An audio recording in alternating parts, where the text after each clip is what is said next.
didžiausia problema tai yra atkovoti kamuoliai. Be kamuolio negali pabėgti ir ypač tai atsiliepia mums pirmoje pusėje, kada tiksliau jie po mūsų krepšių pasiėmė 13 kamuolių.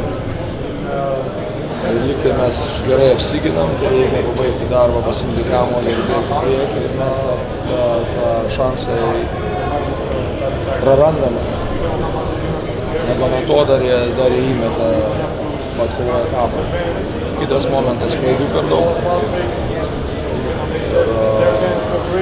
Ir šio pasekoje mes atėjom į galą rungtynių palankesnį Makedonijos komandai, nes jų neslėgė jokia atsakomybė. Ir kiekvienas metimas gali pakeisti rungtynių baigtį, taip ir atsitiko. Iš tikrųjų mes apsigynėme ir pasiėmėm kamuolį, bet padarėm klaidą.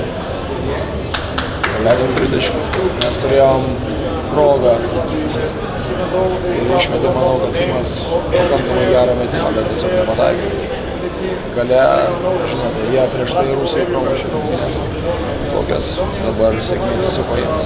Prieš rungtynes akcentavot, kad reikia žaisti greitai ir įsivelti į jų pozicinį puolimą, naudinga, nes jie mažiau žaidėjų.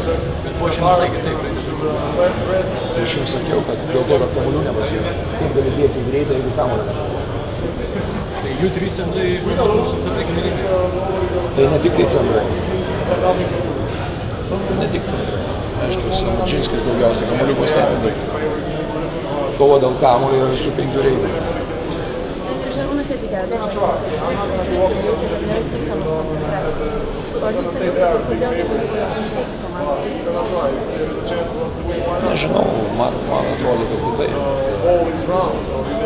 Man atrodo, kad mes pasiruošėme neblogai ir vakar treniruotėje buvo nebloga koncentracija.